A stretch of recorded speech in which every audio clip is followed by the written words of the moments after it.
Yes, children, now we are starting the next topic of this unit, that is weight of a body in a lift. Whether the lift is at rest or the lift is in the state of motion or moving upwards, downwards, without acceleration, with acceleration. So what is the apparent weight of the body we want to study? Okay, let's start now. तो हम क्या ले रहे हैं बच्चों, हम apparent wait निकालना चाहते हैं किसी भी बॉडी का, किसके अंदर, लिफ्ट के अंदर। एपरेंट वेट में तो पहले क्या डिफरेंस है वेट में और एपरेंट वेट में? वेट होता है the actual weight gain by the body. कोई भी बॉडी है उसका एक डेफिनेट मास होता है, उस मास की वजह से ग्रेविटेशनल फोर्स लगता है, उस ग्रेविटेशनल फोर्स को उस बॉडी का क्या कहते हैं, वेट कहते हैं। ठीक है, अब वो वेट जो रियल वेट है वो तो कांस्टेंट रहता है। क्यों रहता है कि रियल मास भी कैसा है, कांस्टेंट है। लेकिन अगर हम रियल मास को, जब हम फॉर्मूला पढ़ा है न्यूटन सेकंड लॉ, तो F is equal to ma है, और अगर इसको ग्रेविटेशन में जाते हैं तो ये किसके इक्वल हो जाता है, g के इक्वल हो जाता है। तो अगर कोई आप ऐसा सिस्टम फ्रेम करते हैं जिस सिस्टम के अंदर g की वैल्यू चेंज हो जाती है, तो यानी कि फोर्स भी चेंज हो जाता है। और न्यूटन सेकंड लॉ से क्या होता है, the law of action and reaction. अगर कोई लिफ्ट है और इस पर यहाँ कोई फोर्स हमने अप्लाई किया तो उसकी रिएक्शन भी होगी r, और ये F और R दोनों कैसे होते हैं, इक्वल एंड अपोजिट होते हैं। तो if a person is standing on A weighing machine, the force F is applied by the person on the weighing machine, as a result of which its equal and opposite reaction is R, and this reaction R is given by the machine। और ये reaction are किसके equal है, force के equal है, और इस force को क्या कहते हैं, वेट कहते हैं। तो जो वेइंग मशीन वेट बताती है बेसिकली वो हमारे वेट का क्या है, रिएक्शन होता है, और वही वेट कहलाता है। ठीक है, लेकिन अगर किसी तरीके से g को हम चेंज करते चले जाएं तो ये f चेंज हो जाएगा, और जब f चेंज होगा तो ये r चेंज हो जाएगा, और r के चेंज होने से बॉडी का वेट भी चेंज हो जाएगा। तो ये जो बॉडी का वेट चेंज होकर के मिलेगा उसको हम एपरेंट वेट कहते हैं। ठीक है, विच एपियर्स, जो हमें एपियर हो रहा है, जो हमें दिख पा रहा है, जिसको हम मेजर कर पा रहे हैं, वो एपरेंट वेट है, which may be equal to the real weight or weight of the body, which may not be equal to means which may be either greater than the actual weight or less than the actual weight of the body। तो पहले हमने actual wait और apparent wait की कहानी सुनी। क्या इसमें मास बदल सकते हैं? नहीं, मास तो ऐसी फंडामेंटल कैरेक्टरिस्टिक्स है बॉडी की जो जनरली चेंज नहीं होती है। हालांकि मास को चेंज करने की भी कंडीशन बताई गई आइंस्टीन ने, वो आगे हर क्लास में आप पढ़ोगे। आइंस्टीन के अकॉर्डिंग जो मास चेंज करने का फॉर्मूला है, मास का कनेक्शन होता है वेलोसिटी के according m0 upon 1 minus b square upon c square. इसको आइंस्टीन करेक्शन कहते हैं, आइंस्टीन इक्वेशन कहते हैं। तो m0 तो होता है रेस्ट मास। रेस्ट मास का मतलब है जो बॉडी रेस्ट पे होती है, अगर उसका मास ये है, and this is mass of the body at velocity v, at velocity v। ठीक है, और c होता है इसमें स्पीड ऑफ लाइट। c क्या होता है, स्पीड ऑफ लाइट। अब देखिए इसमें मास कैसे बदलता है ये भी बता देते हैं। नॉर्मल कंडीशंस में जो स्पीड ऑफ लाइट के कंपैरिजन में स्पीड होती है वो नेग्लिजिबल होती है। आप स्पीड ऑफ लाइट जानते हैं कितना होता है, 3 × 10⁸ मीटर्स पर सेकंड, ये होती है। अगर इसके कंपैरिजन में ऑर्डिनरी बॉडी की स्पीड है, साइकिल की स्पीड है, बाइक की स्पीड है, कार है, जेट प्लेन है, जितनी मैक्सिमम स्पीड है, बुलेट ट्रेन है जिसको बहुत हाई स्पीड आप कहते हैं, वो लाइट की स्पीड के कंपैरिजन में ऑलमोस्ट नेग्लिजिबल है। And when v is very much less than c, तो ये term v upon c negligible हो जाता है, टेंड्स टू 0, जिसको हम नेग्लिजिबल कह देते हैं। और इस केस में m इज इक्वल टू क्या आ जाता है, mg। तो ये कारण है कि डेली लाइफ में जब भी कोई बॉडी मूव करती है तो उसका मास अनअफेक्टेड रहता है, चेंज नहीं होता है। लेकिन in case of elementary particle जैसे प्रोटॉन है, न्यूट्रॉन्स हैं, इलेक्ट्रॉन्स हैं, अगर अल्फा पार्टिकल्स हैं, अगर इस तरह के पार्टिकल्स की जिनका मास बहुत कम होता है, जब उनकी बहुत हाई स्पीड होती है, तो वो जब स्पीड लाइट के कंपैरिजन में होने लगती है, अगर मान लीजिए कोई ऐसा पार्टिकल है जिसकी स्पीड हमने c/2 कर दी, लाइट ऑफ स्पीड का कितना कर दिया, हाफ कर दिया लाइट के, तो देखिए m कितना हो जाएगा, m0 upon 1 minus c square upon 4c square, ये कट जाएगा और यहाँ से 4 आएगा, ट्वाइस m अपॉन √3 और 2 upon 1.732 m0, and which is greater then m0। इसका मतलब उस बॉडी का मास क्या हो गया, बढ़ गया। तो जब लाइट की स्पीड के कंपैरिजन में ऑब्जेक्ट की स्पीड हो जाती है तो वहां बॉडी का मास भी बदल जाता है, लेकिन हम इस कंडीशन को यहां कंसीडर नहीं करेंगे।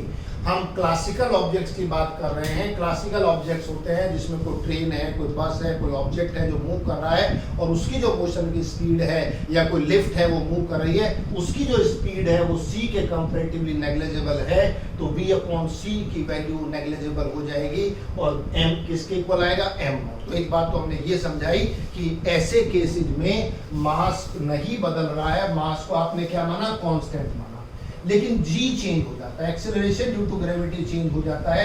इसको तो एक पूरे चैप्टर है, आगे आपके ग्रेविटेशन चैप्टर में हम पढ़ेंगे। g यहाँ से आपसे ऊपर जाते हैं तो डिक्रीज कर जाता है, नीचे माइन में जाएंगे और नीचे टनल बना के जाएंगे, उसमें g डिक्रीज करेगा। एक प्लेस से दूसरे प्लेस पर अर्थ पर मूव करेंगे, वहां भी g की वैल्यू बदल जाएगी, चेंज हो जाएगी, वेरी करता है। तो g के वेरी करने से m इंटू जी बदल जाएगा, because m is constant, force बदल जाएगा, रिएक्शन चेंज हो जाएगी, और जो रिएक्शन चेंज होने के बाद मिलेगी आपको, that is known as apparent weight. तो मशीन क्या रीड करती है, बेसिकली जिस फोर्स से हम मशीन के ऊपर खड़े हुए हैं वो हमारा वेट है, लेकिन उसका ये तो force applied by us on the machine and the force is also applied by the machine on us, वो हमारे वेट की फोर्स की रिएक्शन है और उसी को मशीन रीड करती है। तो एक्चुअल कंडीशन में जो वेट और रिएक्शन दोनों कैसे हैं, इक्वल है। अब देखिए कौन कौन सी कंडीशंस में बदलते हैं। सबसे पहला केस लेते हैं, एलिवेटर हम सब समझ गए हैं, व्हेन द लिफ्ट और एलिवेटर इज एट रेस्ट। अगर कोई लिफ्ट या एलिवेटर रेस्ट पर है, ये लिफ्ट है और यहाँ ये कोई वेइंग मशीन है और इसके ऊपर ये फोर्स एक्सर्ट किया मान लीजिए, और ये फोर्स किसके इक्वल था, mg, और ये इसकी क्या हुई, रिएक्शन, और यहाँ इसके ऊपर जो लिफ्ट के ऊपर फोर्स लगेगा 0 होगा, तो यानी कि एक्सीलरेशन भी कैसा है, 0 है। When lift is at rest, then acceleration of the lift is 0, neither it is moving upwards nor it is moving downwards. When we apply a force F is equal to mg on the weighing machine, which is kept on the floor of the lift, the reaction of this weight or force is R, and as per Newton's law, by Newton's second law, बताइए force कितना हो जाएगा body के ऊपर, the force will be 0 because it's acceleration is 0, mass into 0। देखो मास हो गया body का m, एक्सेलरेशन 0, तो कितना हो गया, 0 हो गया। और अगर फोर्स 0 है तो बताइए कितना फोर्स लगेगा, कब 0 हो सकता है, तो वेक्टर के according when these two r and mg are equal and opposite, तभी तो 0 हो सकता है, नहीं तो हम दूसरा कंडीशन में ले सकते हैं। नेट फोर्स निकालिए, मान लीजिए r अपवर्ड है, mg नीचे की तरफ है, तो बताइए r कितना हो, इफेक्टिव फोर्स कितना होगा, r minus mg is equal to 0 और r is equal to mg। कहाँ से है r minus mg, r force इधर लगा हुआ है अपवर्ड, mg किधर है डाउनवर्ड, तो बताइए इफेक्टिव फोर्स कितना हुआ, r माइनस mg, किधर की तरफ, ऊपर की तरफ, और जो ऊपर की तरफ फोर्स लगता है मशीन पे वही तो रीड करते हैं आप वेइंग मशीन पर। तो r minus mg Newton second law के अकॉर्डिंग किसके इक्वल हुआ, 0। क्यों 0, बॉडी कैसी है, रेस्ट पर है, लिफ्ट, एक्सेलरेशन कैसा है, 0 है, तो r is equal to mg, और mg क्या है, actual weight, this is actual weight. इसका मतलब ये हुआ, if the lift is at rest then the weight measured by the weighing machine will be actual weight of the body। तो अगर lift एक जगह खड़ी हुई है, लिफ्ट के अंदर फ्लोर पे वेइंग मशीन रखी है, हम वेइंग मशीन के ऊपर खड़े हो जाएं और उसके अंदर हम अपनी रीडिंग्स को नोट करें, तो हमारा वही वेट मिलेगा मशीन से जो हमारा एक्चुअल वेट है, उसमें कोई भी चेंज नहीं आएगा। पहली कंडीशन।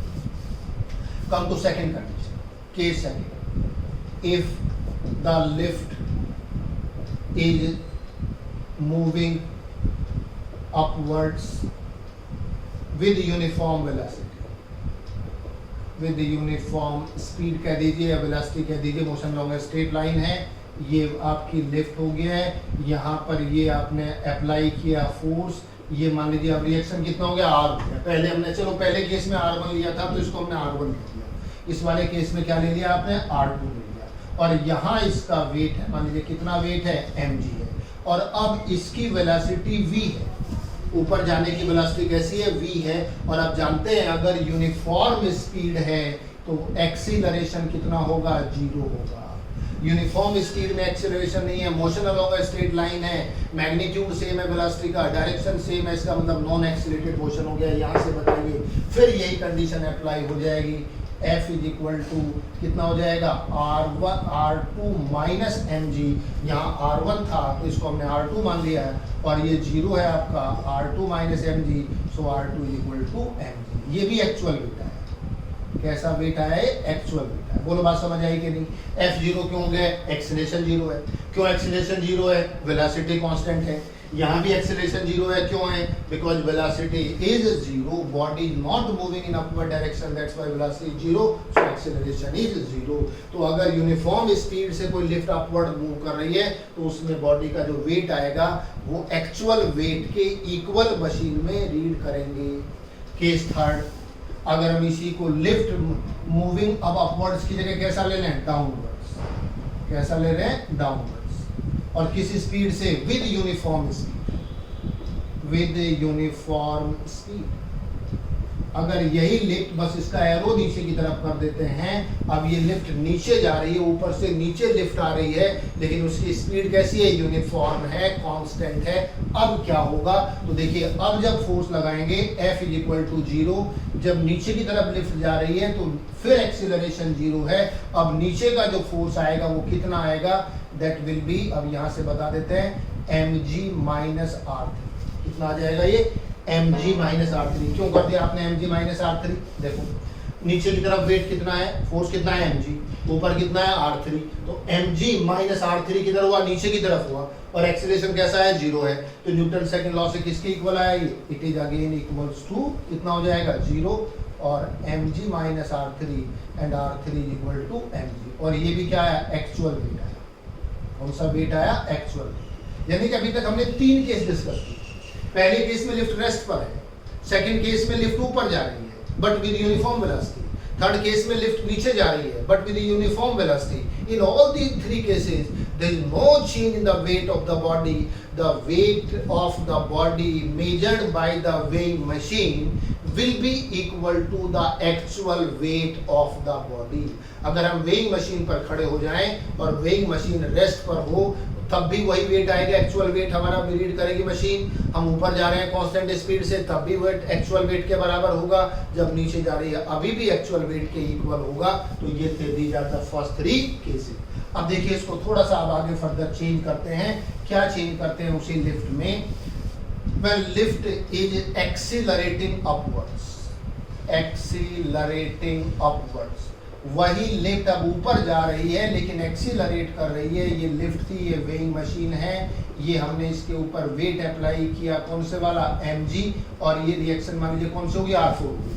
पहले केस में R1, दूसरे में R2, तीसरे में R3, अब क्या मान लिया आपने, R4 मान लिया। अब यहाँ ये एक्सीलरेशन a है, किस डायरेक्शन में, अपवर्ड डायरेक्शन में, और बॉडी का मास कितना है, m, ठीक है, मास m है, ऊपर की तरफ एक्सीलरेशन a है। तो बताइए न्यूटन सेकंड लॉ से, by Newton second law force कितना लगेगा, force F is equal to m into A, और किधर लगेगा, अपवर्ड्स लगेगा। ठीक है, न्यूटन ने कहा जिस बॉडी का जितना एक्सीलरेशन होता है उसको मास से मल्टीप्लाई कर दीजिए तो उस बॉडी के ऊपर फोर्स आ जाता है। जो डायरेक्शन एक्सीलरेशन की है वही डायरेक्शन किसकी होती है, फोर्स की। तो एक्सीलरेशन ऊपर की तरफ जा रही है, एक्सीलरेटिंग अपवर्ड्स आपने लिखा है, मान लीजिए ऊपर की तरफ a एक्सीलरेशन है, तो ऐसे केस में जो अपवर्ड फोर्स होगा वो कितना होगा, m इंटू ए होगा। अब ये तो m इंटू ए हो गए। अगर m इंटू ए बताइए अपवर्ड फोर्स कौन सा लगा हुआ है, R4 है, और डाउनवर्ड फोर्स कौन सा है, mg है। तो यहाँ से बताइए किसका कितना हो जाएगा, so R4 minus mg is equal to ma। Upward minus downward ही तो आएगा ये फोर्स, कहाँ से मिलेगा ये फोर्स, एक फोर्स R4 लगा हुआ है रिएक्शन, एक कौन सा है, mg है। तो जब ऊपर का फोर्स आप ज्यादा कह रहे हैं तो R4 में से mg को क्या करेंगे, माइनस करेंगे, और यहाँ से R4 कितना आएगा, m कॉमन ले लीजिए, g plus a and it is greater than mg। और mg क्या है, एक्चुअल वेट है, m into g the actual weight of the body, और ये mg प्लस a आ गया है। इसको हम ये भी लिख सकते थे mg plus ma, it means it is greater than mg। So actual wait से जो वेट होगा वो बढ़ जाएगा। तो यहाँ एपरेंट वेट जो आएगा, apparent weight will be greater than actual wait, actual wait. अब देखिए अगर ऐसी कंडीशन डेवलप हो जाए तो ऐसी कंडीशन में क्या होगा, ये जो R4 रिएक्शन है it is red bye the weighing machine, तो वेइंग मशीन जो रीडिंग प्रोवाइड करेगी वो हमारा एक्चुअल वेट से ज्यादा होगा, और कितना ज्यादा होगा वो A पर डिपेंड करेगा। जितना ऊपर की तरफ एक्सीलरेशन बढ़ता चला जाएगा उतना ही वेट बढ़ जाएगा। तो देखिए अपने वेट बढ़ाने का एक अच्छा तरीका मिला, ये वर्चुअल थिंकिंग के ऊपर वेट बढ़ रहा है। अगर किसी लिफ्ट में खड़े हुए हैं और आप ऊपर की तरफ एक्सेलरेट कर रही है लिफ्ट, तो आपका वेट बढ़ जाएगा। अगर आपका एक्चुअल वेट मान लीजिए 100 kg वेट था या 50 kg वेट था, तो 50 kg वेट से बढ़ जाएगा। जिसका 100 kg वेट है वो 100 kg से बढ़ जाएगा। और वो रियल वेट में, रियल सेंस में नहीं बढ़ा, आपने रियल सेंस में तो तब बढ़ सकता था अगर आपका मास बढ़ जाए। मास चेंज नहीं हुआ, एक्चुअल मास तो उतना ही है बॉडी का, लेकिन ये एक्सेलरेशन ऑफ द लिफ्ट का इफेक्ट आया, जिसकी वजह से वेट कितना हो गया mg प्लस ma। तो वेइंग मशीन जिस पर आप रेस्ट पर खड़े थे, जो रीडिंग थी, जैसे ही लिफ्ट ने ऊपर एक्सेलरेट करना स्टार्ट किया, वेइंग मशीन की रीडिंग बढ़ गई, यानी कि आपका एपरेंट वेट बढ़ गया। अब तीसरे का ये हो गया आपका केस नंबर 4। अब हम ले रहे हैं case 5। If lift is decelerating downwards,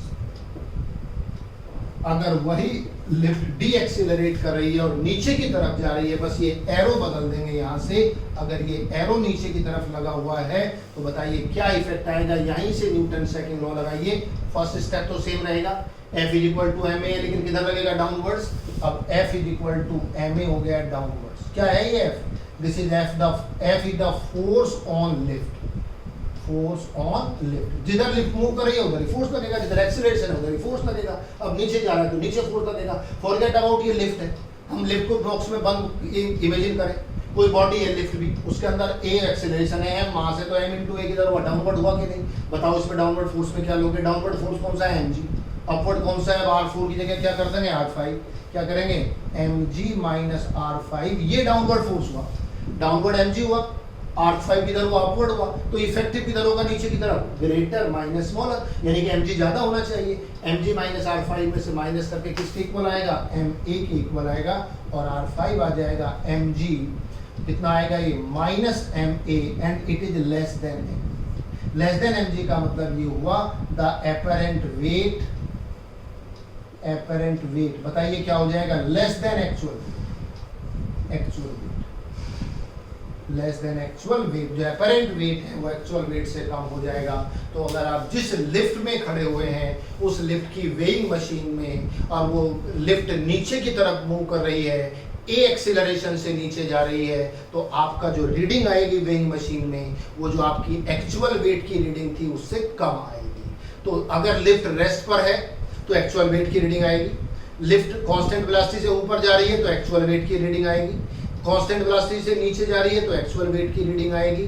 लेकिन अगर वो लिफ्ट ए एक्सीलरेशन से ऊपर जा रही है, the weight appears to increase, reading ज्यादा आएगी उसमें। If the lift is accelerating downwards, moving toward downward direction with acceleration A, the apparent weight और the weight appears to decrease, the weight will be less than the actual weight of the body। तो जो reading होगी वो कम हो जाएगी।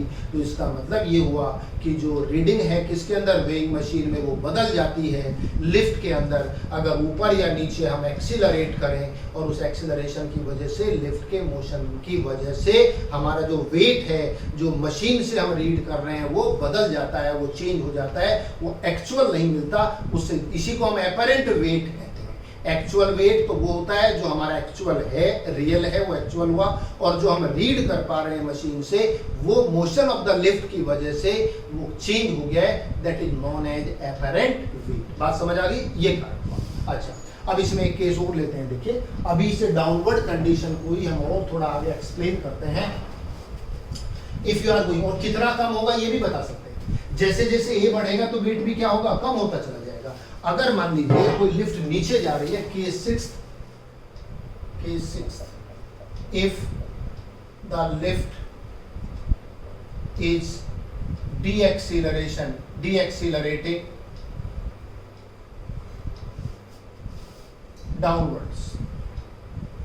downwards with a is equal to 0, or this is free fall, or the string of the lift is broken, the string or wire of lift is broken, अगर ऐसी condition आ जाए कि जो लिफ्ट जिससे रस्सी से बंधी है, जिस स्ट्रिंग से बंधी है, जो वो जिस वायर से बंधी हुई है, जिससे लटकी हुई है, वो वायर टूट जाए, तो वायर टूटने के बाद लिफ्ट नीचे गिरेगी, किसके इफेक्ट के थ्रू?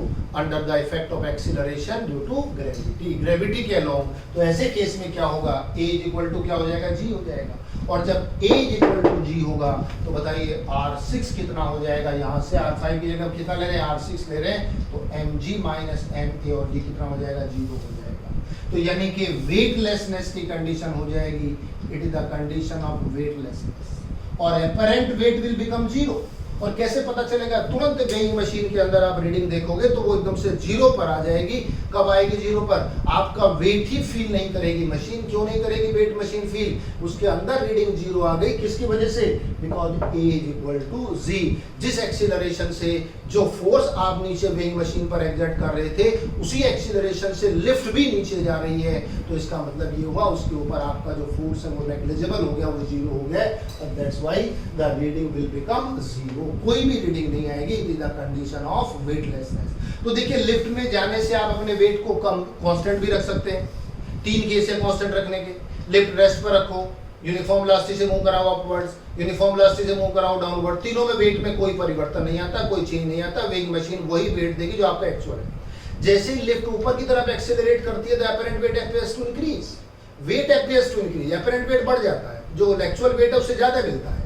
जैसे लिफ्ट ऊपर से नीचे एक्सेलरेट करती है, लेकिन नीचे की तरफ करती है, तो उस एक्सेलरेट करने में जब वेट एक्सेलरेट करती है, डी एक्सेलरेट नहीं कहिए, एक्सेलरेट कहिए, एक्सेलरेटिंग डाउनवर्ड, इसे भी एक्सेलरेटिंग कहेंगे। एक्सेलरेटिंग डाउनवर्ड, डी एक्सेलरेटिंग से क्या होता है? कम हो जाता है। एक्सेलरेटिंग अपवर्ड्स और एक्सेलरेटिंग डाउनवर्ड्स। तो जब एक्सेलरेट करके नीचे की तरफ जाएगी बॉडी, तो उस कंडीशन में उस बॉडी का वेट क्या होगा? डिक्रीज करेगा। लेकिन अगर फ्री फॉल हो जाए, ऊपर से रस्सी टूट जाए, यानी कि जितना एक्सेलरेशन लिफ्ट का है वो किसके इक्वल है? ग्रेविटी के एक्सेलरेशन के इक्वल है। A इक्वल टू जी है, तो लिख दीजिए एक जगह जी, mg माइनस mg क्या हो गया? 0। कौन सी कंडीशन होगी? वेटलेसनेस की कंडीशन हो गई है। और एक लास्ट केस और बता देते हैं इसमें हम, ये केस 7 आ सकता है। If the lift is moving downwards with acceleration A which is greater than G। अगर कोई किसी एक्सटर्नल सोर्स के द्वारा आप नीचे का एक्सेलरेशन ज्यादा कर दें, नीचे का जो एक्सेलरेशन है वो अगर ज्यादा हो जाए, किससे ज्यादा हो जाए? जो अर्थ का ग्रेविटेशनल है, किससे? 9.8 से ज्यादा हो जाए, तो देखिए इस कंडीशन में क्या आएगा? R की वैल्यू कितनी हो जाएगी? R6 कह दीजिए, 7 कह दीजिए। R तो रिएक्शन है, तो हम केस के अकॉर्डिंग कर रहे हैं। 1 2 3 4 जिस समय क्लियर हो जाए। R6 का मतलब ये कौन से छठे नंबर का रिएक्शन नहीं है, जो केस 6 डिस्कस कर रहे हैं इसकी रिएक्शन है। हम ये भी लिख सकते थे आप, इस वाले केस का रिएक्शन ये होगा। अब इस वाले केस का रिएक्शन क्या होगा? That will be mg minus ma and it will be negative. क्यों नेगेटिव आएगा? ma की वैल्यू mg से ज्यादा। क्यों ज्यादा? a is greater then g। ये बन जाएगा mg माइनस a, और नेगेटिव का मतलब क्या हुआ?